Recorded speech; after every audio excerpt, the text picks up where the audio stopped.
Right, hello folks, Paul here. I'm going to do my live for the lounge tunes for Friday night. That would have been 16th of April 2021. Second time that I hadn't been able to upload the music that we played, actually the show for live for the lounge, to YouTube because Facebook Live seemed to have done a well with the facility to save it to your device. And so I'm just going to go and rattle through the music that I did last Friday.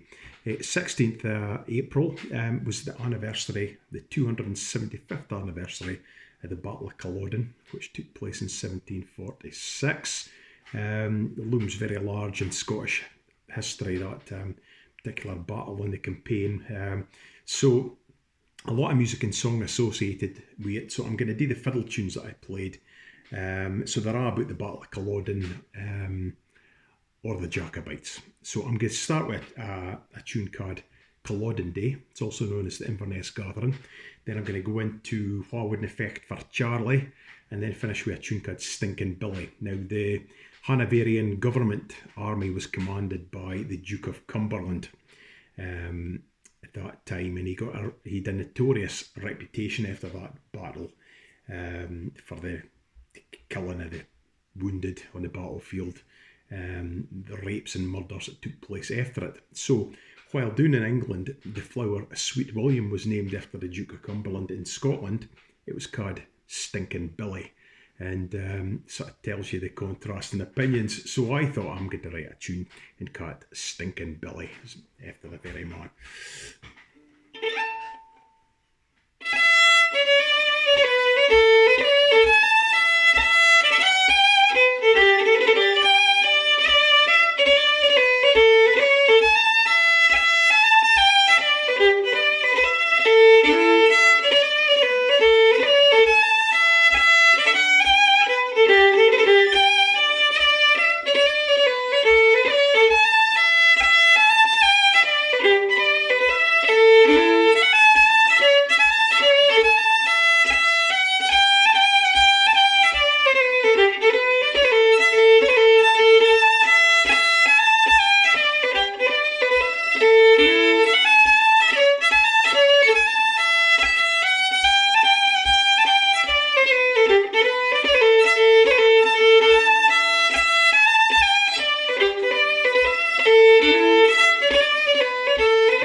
So that's us sort of up and running. Going to play a slow air now, one of my own compositions. Composed quite a few years ago after I was up in Inverness doing some recording, and being finished in the middle of the afternoon, I decided to take a wee visit to the battlefield, near the visitor centre. I just wanted to go to the battlefield, and it was a day of horrible driving rain, I suppose you would say. It was cold and the wind was coming in sideways, and it did strike me as possibly being very like the weather on the day of the battle itself, and it really kind of stuck in my mind. So when I got home that night, I composed this next tune, which is called The Bloody Field of Culloden.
There you go, The Bloody Field of Culloden.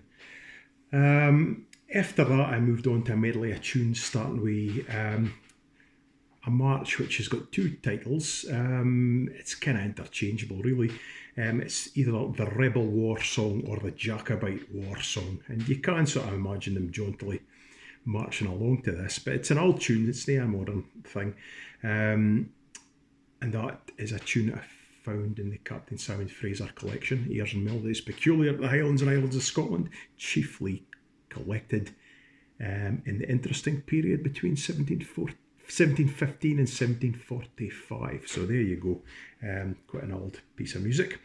That is followed by the White Cockade, and a cockade is it's actually a ribbon made to look like a white flower. It's based on the Jacobite rose, and it supposedly was seen as the Jacobite emblem because Bonnie Prince Charlie had plucked one of these white roses and presented it to a lady. Now, I think it was in Fassifern.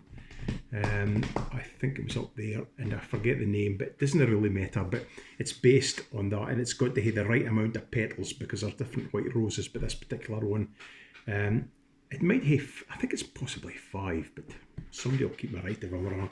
But anyway, the White Cockade. So every Jacobite had one of these, and generally it was a blue bonnet that they wore on a ride. So the White Cockade, and then the General Gathering of 1745, which is another tune for the Captain Simon Fraser collection, the Knocky collection.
There you go. I'm going to give you a wee Jacobite toast. After Culloden, and actually probably before it, you'd be very careful about toasting and showing loyalties to the Stewart house. They were very worried about rebellion, and you could get in a lot of trouble, i.e. execution or imprisonment at the very least, if you were openly expressing support for the Jacobites. So one thing they used to do is have secret toasts, and this scene I heard in a Corey's album actually, and I reckon far it came from originally, but today stuck in my mind and I quite liked it. And it goes like this: here's to the king, sir, you ken what I mean, sir, and every honest man fight would do it again. Here's to the chieftains o' a' the Hieland clans, sir, they've done it afore, aye, and they'd do it again. Fin ye hear the trumpet play, tooty-tatty to the drum, up your sword and down your gun and tae the rogues again. So there you go, I appealed to me, suitably blood curdling. So I'm going to move on now for that toast to a tune called Morún Gialog, which I'm not a Gaelic speaker, but hopefully that's it's acceptable enough. This was written by a woman whose husband was killed at the Battle of Culloden. It's a Gaelic song. It's one of the great songs in Gaelic repertoire, actually. I'm going to look at the music, actually, because I just didn't want to make a bad job of it. It's a beautiful tune. I'm playing this for the Captain Simon Fraser collection, but it's not quite the same as how it's sung, but this is the version I've got, but it is a wee bit different, but you should be able to recognise it. And it's said to have been composed by Mrs. Chisholm for Glass, who'd recently been married, and it's just an expression of impassioned grief. It's really what it's about. So it's a beautiful song, Morún Gialog.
Lovely tune. Again, as I said, it's not quite the same as the sung versions that I've heard of that. It's a wee bit different. Although Captain Simon Fraser says that it's actually the correct version, and the version found in Patrick MacDonald's collection, it's not great, but this is correct. But then it was Anne Lorne Gillis who did a fantastic book on Gaelic song, and she reckons that this is not that great either. So anyway, that's what you're getting. Right, I'm going to move on now. What is it now? Right. This is one of my own tunes. I'm going to start with this set. It's called The Lament for the Fachersons of the Bog. Now, this is a local family, actually, to me. They came for the How of Cramar. They came for the Ferm of the Bog. Now, the Bog has since had its name changed slightly because there's one of the ladies for the Ferm there didn't like the thought that she lived at the Bog, and so they inserted an I into the word, so it looks like Boig. Seems a bit bonkers to me, but it's even the Bog. But it's if you're looking for it on a map, it's called the Boig. It's about 2 miles out of Tarland. And on why there was a father and 6 sons left to fight with Francis Facherson and Minoltre's regiment, the Minoltre and Balmoral regiment. And Francis Facherson was one of the sons of the Facherson at Invercold. And it was kind of one of these things for Invercold themselves didn't join the rebellion, so they couldn't confiscate his land, but he was able to support it through his son, who had different lands. They were all confiscated actually eventually, but anyway, Francis Facherson was known as Baron Ban, which was to do with the fact he was considered very good looking, a very handsome man. So anyway, they left, and every one of the Fachersons of the Bog were killed at the Battle of Culloden. And the names of them are, there's Lewis Facherson, who was the father. He was a captain. Alexander, I'm assuming he's the eldest son. He was an officer. And the rest of them were all ensigns. So there's Alexander Facherson, the officer, Charles, Francis, Harry, John, Lewis, the younger, and Robert, all ensigns. Every one of them killed at Culloden. Lewis's brother William, he was captured and transported, probably to the West Indies, I would imagine. And also for Tarland, or for the area, was 2 brothers, Malcolm Durward and his brother. So it made quite an impact on the How of Cramar. So I'm going to play the lament for the Fachersons of the Bog, then follow that with a couple of tunes for well-kent Jacobite characters. The first thing is called Alan Breck Stewart, and he was a real man, born in 1711. He came from Appin. He actually served in the British Army and fought at the Battle of Prestonpans for the Hanoverians, but he deserted and joined the Jacobites and fought in every battle after that. Fought Culloden, survived, ended up going into exile in France, and he actually served in a Scottish regiment in the service of the French crown, and he became an agent for the chief of the Stuarts at Appin, where he collected rent and recruited for the French army. He was the main suspect in the famous Appin murder of Colin Campbell of Glenure, and that features in the famous book by Robert Louis Stevenson, Kidnapped. And he never admitted it, but it's thought likely he was the man. But anyway, that's another story. So we've got that, and then we go on to Peter Grant of the Dubrich. And Peter Grant was a sergeant major in the Minoltre and Balmoral regiment, and Dubrich is about 7 or 8 miles. In fact, no, it's probably nearer 11 miles from Braemar. Goes up Glendee towards the Larragrew, and the ruins of his house is still there actually. He was captured after Culloden and imprisoned in Carlisle, but he escaped, and so he was a kind of wanted man for many, many years. He was never caught, but as an old man, he was discovered, and kind of the rebellions were well past by this time, and fear of it was well past, and it was reported back to King George IV, I think, who was highly intrigued by this character. What is it? Let's see. Peter Grant of the Dubrich, 1714 to 1824. And he was the last survivor of the Battle of Culloden. So he was invited to meet the king. And he was greeted with the words, Peter Grant of the Dubrich, my oldest friend. To which he supposedly replied, no, your majesty, your oldest enemy. So there you go.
nearly derailed myself there. I lost it between second and third tune. So the second and third tunes are my own compositions. In fact, there are my own compositions, actually, when I think about it. But if I was going to say the cottage that the Farquharsons at Inver, the bog came for, is still there. It's up at the farm at the bog. And it's really a firm outhouse now. But under a corrugated roof, apparently there's still traces of the original turf and heather roof underneath. So you could drive past it, it's still there. So I'm going to move on to my last set of tunes here, if I can mind that it was I was playing. Here we go. A slow strathspey. You don't see many slow strathspeys written nowadays, but I really like them. And this was just written, Finn would decided we were doing a kind of Culloden themed evening. I decided to write a tune called the Battle of Culloden. So that's what this slow strathspey is. And then it goes on to Come Out of the Stream Charlie, and then we'll finish with Come Ye by Athel. So there you go. That's the fiddle tunes that I played at Live in the Lounge 57. So we'll be there next Friday for 58, 8 p.m. UK time. So, right, let's see how we get on here. Oh, I missed him. John Roy Stewart is the second tune I'm going to play. And he was a colourful character. And it's said that they reckon that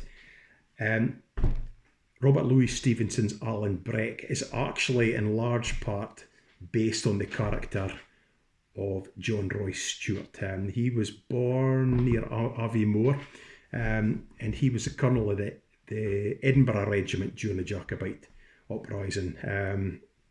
So there you go. He died in France in 1752, so not that long after the actual uprising, died in France, and they didn't ken really far he died or the causes of it. But he was very much a soldier of fortune, a real colourful character, and very popular in the Jacobite army. His father was actually the last Baron of Kincardine. So there you go.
there you go. Not a perfect performance, but that's what we played last Friday. So there you go. All the best, folks. We'll see you later.